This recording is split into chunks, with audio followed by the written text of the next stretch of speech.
Hello! Welcome again to our reflection for this Easter Friday.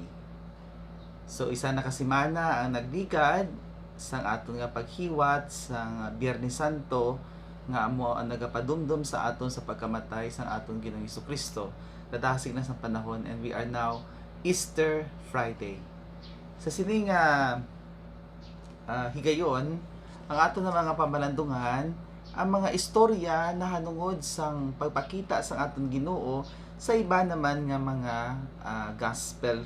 Okay, sa nahambal ko na lain-lain ina sila sa ilang nga pananawon. And I think we have already exhausted the Johannine perspective in some sense. Although it's not that detailed, it is not very detailed. Hindi siya sila nga dalom gid kag hapaw man lang ato. The medyo skimming the surface lang siya kag mas madalong pag ang iya nga pag saysay kapag inchindi sa sa mga yan ni San Juan Evangelista nga perspektibo. Ti kung gusto niyo magtuon pag sa madalom, well, you can read from the various books that are available and siguro padayon makamo nga makatan-aw sa aton nga videos diri sa cbleonline.org kag siguro kung wala ng COVID-19 nga ini kag tawhay ng tanan, maybe you can also join us in our Saturday classes. Pero because of the COVID-19, so medyo layo-layo ka ina nga okasyon, no, nga makabalik kita sa aton nga normal nga pag ginawi bilang bilang sosyedad, no, kay it's a long way to go pa. Pero we can always use technology. Kag sa inyo nga nagatan-aw permi sa akon diri, of course, just to give you ang tawag ni head start, by the end of the Easter week siguro hindi na siya adlaw ang aton nga broadcast o ang aton nga video upload kay ti isa do maubos man ang akong topiko. Wala ako sa ito kambal. No, wala ako sa ito naubos ko na. Pero siguro we can explore some avenues, maybe weekly, no, or twice a week, depende siya. I will keep informed. I will keep you informed kung ano magit ang matabo. Depende ini sa aton nga lakat sang panahon.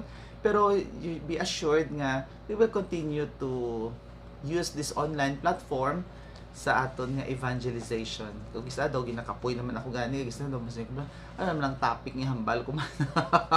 So kung may mga topics ka mo na gusto ihambal diri or i-discuss naton diri, please send me a text message kung ano ang inyo gusto. Nakabato naman ako sang mga mensahe halin sa inyo, iba no, nag-text naman kung anong ilang nga mga gusto nga mga topiko, and we will explore that in the future. Pero subong simana, we will just finish the stories about the appearances of Jesus to the disciples. Kag tani, mas namian ako tani, no, kung wako kapati nga kung tigulang ka na, hindi ka na maka-adapt, no? I don't think so. So, may ara kita nga website, pero kaling kayo itong iban sa ato, doon nabudlayan gid. Nabudlayan kita.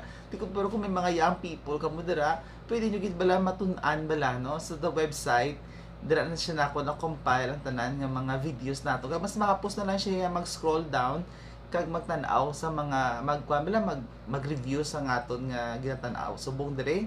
So instead of going to the YouTube, you just go to my website and then just click the link. It will just direct you to the YouTube na. So masapos siya kag may mga online courses ako dira. I think kay wala may kamong ginaobra sa mo sa inyo balay nga damo unless busy gid kamo. Siguro you can learn how to use technology this time, especially on how to access the website of the Center for Biblical Literacy and Education. I'll send you the link down below sa sining video. May karon link sa description bala. So tumukod na lang na siya, or kung nara ka mo sa inyong computer, just click it to your mouse. Kung nara ka mo sa inyong smartphone, just press the link and it will direct you to the website. The website is the Center for Biblical Literacy and Education. So maaral na tanan-tanan dira nga mga videos naton for the past weeks. So gin-compile ko na siya, so masapos na na. For example, kung gusto niyo nga magtan-aw sang o mag-review sang istoryahan naton about the Holy Week, doon siya, sa Easter Sunday, the House Churches series, nandoon man tanan. So, yeah, hapos na lang para sa inyo pero amo na galing kung gusto niyo mag-eskwela magtuon sa madalom by enrolling in the online courses, kay may mga topics man dira, libre na siya sa website, no? There's no need for you to pay. Pero you need to register lang, no? So kung mag-register ka, you need an email address, and maybe you can ask help from those young people who are there. Kay PR naman sa inyo balay, siguro mapabulig na lang kamo. Kag especially kung paano siya bala i-pin sa home screen, kay para hapos na lang sa inyo, so that whenever you go to the website, you don't need to type anymore, just click the icon in the home screen. So kung paano na siya mag-pin or magbutang sa home screen, mag-add to the home screen, you just ask the young people who are in the house at the moment. Okay, mas may isubong nga makatuon ka mo sa technology, kay ara ng mga pamatanon sa inyong mga balay, no? For especially kung ara na sila. Kung wala na ka mo sa mga pamatanon, well, it's not too late to learn. Only the dead cannot learn. Ang mga patay lang wala na nagatuon. Di ba lang? Para siya katuon. Basta ka may ginawa, patakagbuhi pa, we can always learn new lessons every day, new skills, new knowledge, new, new? New emotions. So, hopefully, you can do that para mas mahapos sa inyo ang pag-access sa aton nga mga videos, ka mga lessons. And besides, I am paying for the website kasi it is hosted by WordPress and I'm paying an annual due there. So, kanugod man lang sa kwarta ko ginabayad dira nga wala man lang ginausarin ng website. So, kanugon siya. So, mas maayo na lang gid nga you explore it and then try to, well, if you are really interested in the Bible, at least you can really learn more about the Word of God there. No, in a more, some of them are light topics. Some of them are a little bit academic, but it makes your knowledge about the sacred writ deeper and more meaningful. Okay? So, I hope you will look for the website. The link for the website is just below. Okay, malawig na ang akong introduction. It's already almost 8 minutes introduction lang on the website. Sa bagay, no? Naligad nga mga binulan sa nag-hold ako diri sa klase sa kada Sabado. Ang ako mga estudyante gani man bilog nga adlaw nga amon nga orientation. And I don't know if they are accessing the video or the website. Hindi ko kabalo kung ina-access nila o kung wala na. Pero importante, sige lang, tun-i lang bala ninyo. Do not be afraid to, to explore your smartphones there, kung may smartphone ka mo, or ang sa inyong laptop dira, or sa inyong computer. Kaya you can always undo it, no? Pwede ka back, no? Kaya sa kulbaan, mula ba sa unang mga tigulang bala, no? Sa gatubo pa kita, naduman nyo na nga, kung magkaraw-kaw kita sa mga technology, maba ng mga tigulang, hindi na sa hihikap tayo, makurinti ka pa. Maguba na karon. Pero sa yung mga bata, may pa lang niya, kabalo na mag-smartphone, mag-usa sa smartphone, kabalo na mag-usa sa tablet, ika mga karaw-kawan. And they're not afraid to explore. And that's why they learn also a little bit faster compared to us, or even faster than we can ever be. Pero the point is, do not be afraid to explore technology. Technology is there to help our world become more connected and our lives better. Okay, kung tanaw mo, naglaba na ginang buhok ko sa kwan, no? Naglaba na ginang akong buhok. Ang ako nga buhok din lang sa kilid. Kaya kung baan ako pagunting. Kaya basi nga, may COVID man. Anyway, let's proceed to our lesson for today.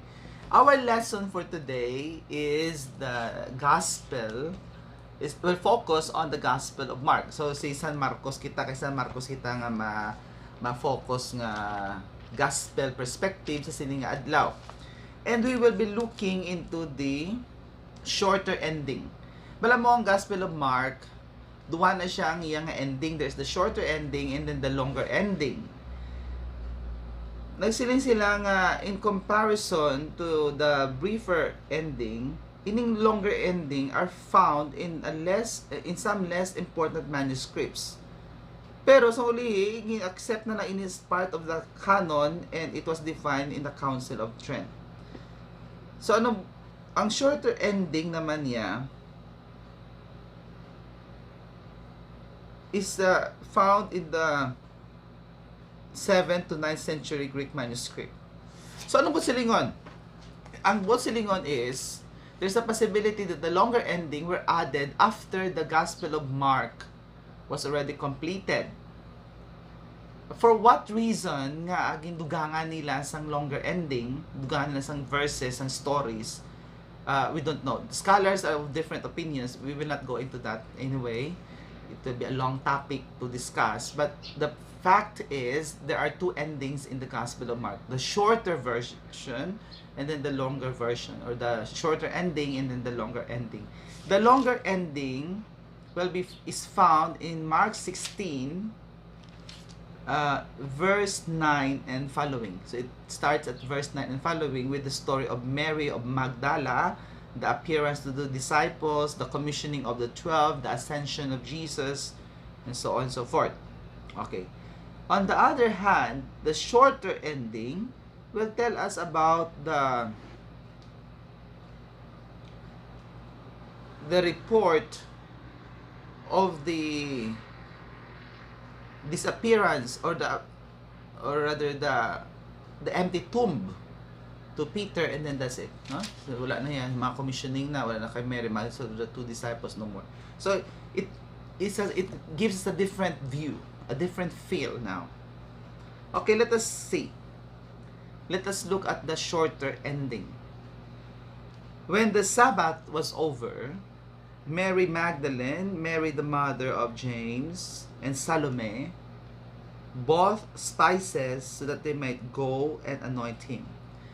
Again here, Mary Magdalene is present, pero may upod siya nga mga iban nga kababainhan. Sa Gospel of John, siya na nga isa. Dili may upod siya nga iban nga mga women disciples of Jesus. Again, the same time, it was just the day after Sabbath, and we know the Sunday. So all the Gospels are in agreement that this happened after the Sabbath. And it was very early in the morning, when the sun had risen on the first day of the week, they came to the tomb. They were saying to one another, "Who will roll back the stone for us from the entrance of the tomb?" So they are worried pa yan, no? They are worried on who will move the stone for them. Kaya nga, di ba sa mga lulubngan sa unay, do kuiban siya mong sa mayara sa dako nga stone, lagi na roll off and roll on lang. If you want to see, you can look into the internet and see the tombs of the early 1st century AD. So ang natabo sila of course dito sa may sa Jerusalem or even in the Holy Land, limestone ang predominant nga rock formation dito. Limestones are soft. They are soft stones, soft kind of stone, unlike the igneous which is very hard. Because the limestone is sedimentary rock na siya. So pwede mo na siya makaykay, masapos lang. And you can create caves out of a rock formation. So ginahimo nila, they would hew, makutkot na sila, dokwiba. Tapos sa sulod sa dokwiba na may mga shelves the shelves. Dahil butang patay. Tapos, isaradaan na nila. And usually, family tombs na. That's why, damo siya shelves. So, after 1 year or 2 years, kwao naman na nilang patay, butang sa ossuary. No? Sa may gamay nga kahon, nga limestone man. kag mga buto dira naman ibutang agud nga kung may patay na mga bag-o, ibutang naman siya sa shelf. No? So do amo na siya nga style yang ila nga paglubong sa during that time in the early 1st century AD. And even the the 1st century, even around the 2nd century AD. So the women problematic sila. Sino man ang kuan man normal, no? Sino man maabres ang pertahan? Kaya nga mga babae sila di bugat ang bato. When they look up, they saw that the stone had been rolled back. It was very large. Tingala sila nga anabrihala ni. And that already created certain emotions for them. What kind of emotion? Well, they must have been astonished, or they must have been fear in the hearts of these women. So entering the tomb, they saw a young man sitting on the right side, clothed in a white robe, and they were utterly amazed. Tingalas ka nga may kapungko.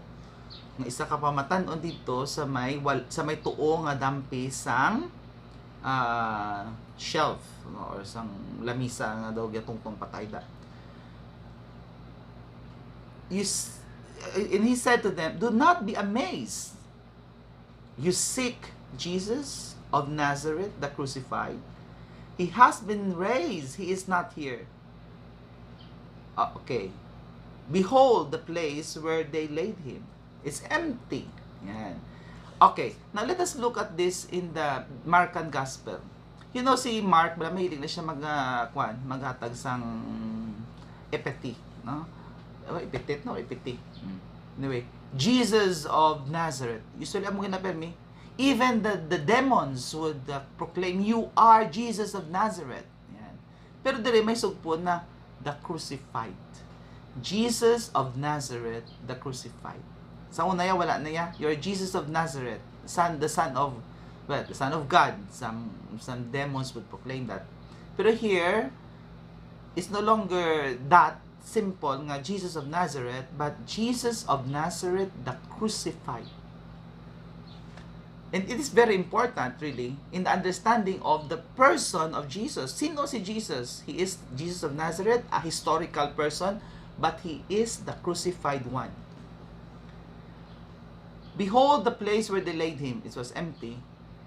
And then it was the angel who said, "But go and tell his disciples and Peter," special mention si Peter kasi siya ang leader, "He is going before you to Galilee. There you will see him as he told you."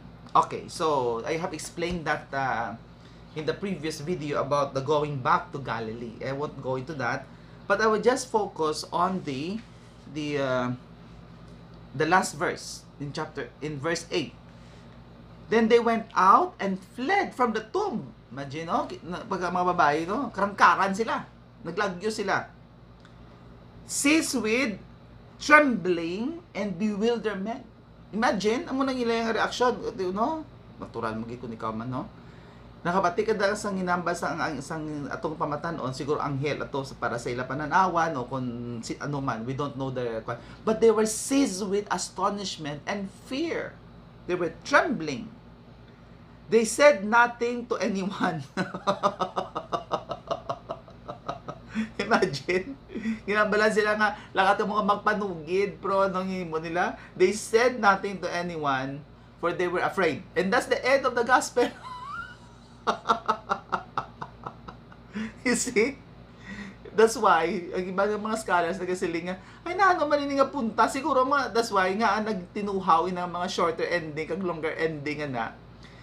Because the earliest manuscripts of Mark just ended there.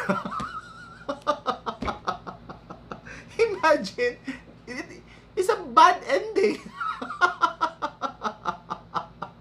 It's a bad ending to the story or to the movie. Imagine mo may movie ka, no? You're making a movie. Tapos sa katapusan sa movie, di ba usually mo na ang climax ang denouement, no? Something like that, no? The resolution of the conflict that is introduced more or less at the beginning of the movie, and then the end will resolve the conflict in the story, the plot. Kay Mark, kasi just imagine kay movie ni siya, binukon movie siya, Pagkatapos sa movie, ayan, katapos ng movie, magkaran-karan. Nagkaran-karan. That's why sinili sa mga scholars, later on, nakita nila nga may longer ending at may shorter ending. They said it is to rectify and to add something that which is lacking in the original text. Ano ba sila ginugangan sa ginugangan sa mga editorial in-edit nga kalain sa ending. Can you just imagine? Bakulas lang yung balan. Pagkambal sila sa anghel, tapos sila, ay nagkarangkaran sa kanilang plag. Why kasi nagambal? Natameme. That's why the shorter ending, magindugang. Kaya hindi kanya naming ending mo. Klaw, ay kanya isang original yung sa verse 8 lang. Naplaag sila yung. Mapasaling ka mo nga, Father, mo na style yung kasubong, hindi ba?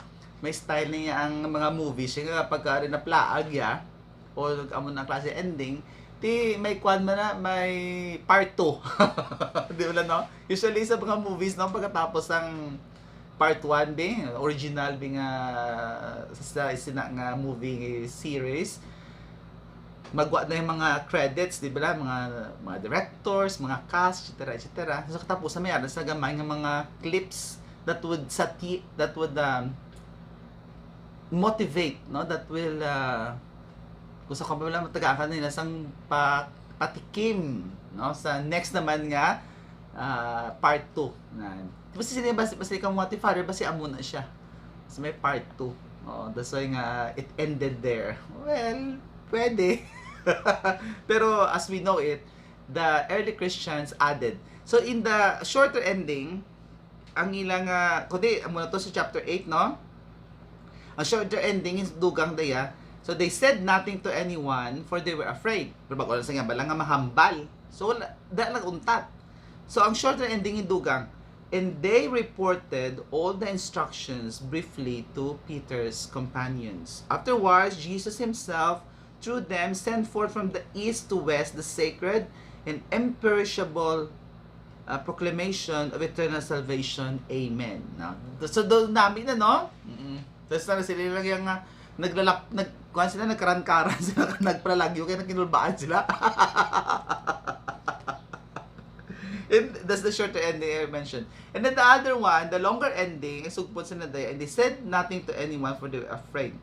When he had risen, early on the first day of the week, he appeared first to Mary and Magdala, and so forth. Okay?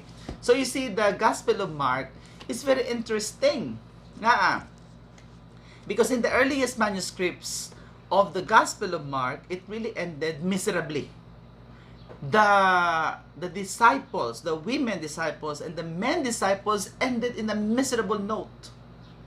No? Wala gid sa katapusan niya, wala is kakainchindi iya. Ang mga lalaki ang mga disipulo, wala kainchindi. Ang mga babae ang mga disipulo ni Kristo, wala man naka-inchindi, wala gid.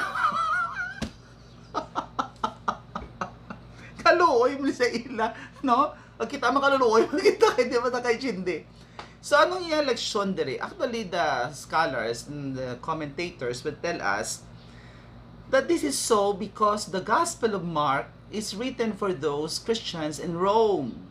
The audience of the Gospel of Mark are the Christians in Rome. So anong mga Kristiyano sa Roma at this time? They were persecuted. And many of them do not understand why God allowed it to happen. And some of them would go into doubts. You see? They would even, some of the Christians would even, those heroic ones would die. But those who are not heroic, they would, they would denounce the faith. Because of the fear that and bewilderment that they are experiencing. The Gospel of Mark was written for them. So kung ikaw nagabasa sini, ginakulbaan ka, kay tungod nga ginahingabot ka sa mga Romanhon, ano mo reaction? Your reaction will be, sila ganito ni Pedro, sila to gani sa mga ni Maria Magdalena. Nagtalang-talang man to sila gani, kay nagkaralama, nagplaag man to sila. So natural lang nga kita mananaplaman. So it gives them consolation. It gives them consolation to ano, that even in their weakness, they are not alone.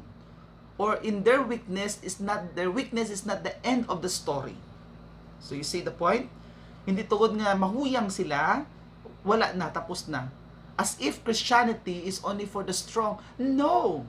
Kaya man nga aton is ang ako no nga perspective bala nga ang mga Kristiyanos, ang Kristyanismo para lang yan sa mga tao nga maayo lang. Nga mga heroic ang virtues, no? Wala yasang, it is as if there is no room for fear. There is no room for bewilderment. There is no room for weakness in the Christian faith. And that is a misconception. That is a misconception that Mark, the Gospel of Mark, is trying to remedy or to rectify. Ginakorrect ina siya sa Gospel of Mark. Nga ano, nga ang pagtuo kay Kristo, hindi lamang para sa itong mga tao na heroic ang ilang virtues, nga hindi sila makasasala. But even for those who are weak in the faith. You see? Sa bagay gani, masiling nato, no? Faith here in the Gospel of Mark has a different tone. Unlike in the Gospel of John, faith there plays a central role. Ito yan. Actually, the Gospel of John are for those who are truly strong in the faith. No? Kaya nga, ang faith niya mong response mo to the invitation of the Word made flesh. Diri kay Mark lain niya. Anong iya nga pamaagi? Nga makakonect ikaw kay Ginoong Jesucristo through your suffering niya. Amo nang iya, we become in a way sharers of we encounter the Lord not only through our faith, because sometimes faith falters. Our faith weakens. There are moments in our lives that it seems that we are losing faith. Sa din kaya maka-encounter ka sa Lord in your very suffering, in the Jesus of Nazareth, the crucified. It is in our suffering that we become united with the crucified Jesus. And therefore, if we are one with the crucified Jesus, if we suffer, if we endure the suffering and the trials that we experience as a human person, then that is our encounter with the same Jesus of Nazareth, the crucified. So you see, my dear friends, the Gospel of Mark is giving consolation to the people of Rome, the church in Rome. Nga they are suffering. And that their suffering, sometimes they may falter, sometimes they may not falter, sometimes they are heroic among them, but sometimes they are weak among them. Okay lang na siya, as long as you endure the pain, the trials, and the sufferings. Because only those, in the Gospel of Mark, only those who endured suffering and pain can share in the resurrection. If you flee from the suffering of the world, if you flee from the pains of the world, then you will not be able to have also the experience of the resurrection. Kaya mo na siyang importante sa ato nga panahon subong, kaya nga kahuyang nagi sa ato nga na sosyedad, no? Kaya nga lain naman na kagapon na bago kadamos ang ato nga mga market of ideas, and our young people are listening to people who are just focusing on pleasure and narcissism. Tanawan niyo bala sa subong nga panahon. Wala man ko gamba kung ano, no, kay hindi mo ko psychologist, but from a perspective of theology lang, gindulata na ang ang idea nga pain is part of life. Problems are part of life. Ang atong yung picture sa kabataan taya, sa kaapuhan ta, nga ang tanan, nami lang. Don't worry, kay ari ako. Don't worry, kay I will provide everything. Pag abot sa problema, kaysa kamaturan, hindi mo maging ma-provide ang tanan, you cannot really protect your children and your grandchildren. Remember that, even how much you want it, maabot niyang panahon nga they will suffer. Ano pag-suffer nila? Tapos na. Goodbye. Tabo, ang iban sila, depressed na agad. Ang iban, Suicide. Nga because they have eliminated from their own consciousness that suffering is part of life. Gusto nila sa resurrection ng straight. Gusto nila joy and victory lang agad without the pain, without the trial, without enduring all these things. Di ko magamuna, of course, that's already a kind of a mentality that is convoluted, no? So nung lang garot kung mo mind nagasili na yan nga victory lang niya, joy and happiness lang niya all the time, tapos nga as if the world will just give you what you want on a silver platter, tapos gid you will not work for it. Kung may ka problema, hindi na, tapos gid ano matabo, you give up. Kasi mo na ba sa una, no? There is wisdom in the old sayings, that mga old saying tabala sa ato nga mga tigulang sa unang panahon. Kagamo na blang bagay nga wala ta nagyatudlo sa ato nga mga kaapuhan nga mga kabataan. And that will be our task tani, to tell them that life is not only filled with joy, it is also coupled with suffering and pain. If you want it, earn it. Di ba lang? Or work for it. Something like that. And if there is a problem, miyara ginaya nga katawakuan man, kasulahayan, kagasulbaran. If there is the cross, there is always the crucifixion. If there is night, there is day. And if there is day, there is going to be night. Mula sa gulong ng buhay or gulong ng palad. Kung manggaranon subong, maabugin ang panahon, may araman nga puraot. Kung puraot subong, maabot man ang panahon nga may ara man sang kabuganaan. Hindi nga kay puraot na lang nga puraot, hindi ka na maninguha sa matigulang ka puraot yapon. O kon reverse naman. Kaya tungkol na bugana subong, abi mo, bugana na lang tubtob hasta matapos ang kabuhi mo, and that is also wrong. It's always a cycle of bounty and lack or deficiency or insufficiency. It's always a cycle of joy and sorrow, a cycle of day and a cycle of night. And that is the message of the Gospel of Mark with regards to the appearance narrative of the resurrected Lord. See you again next time.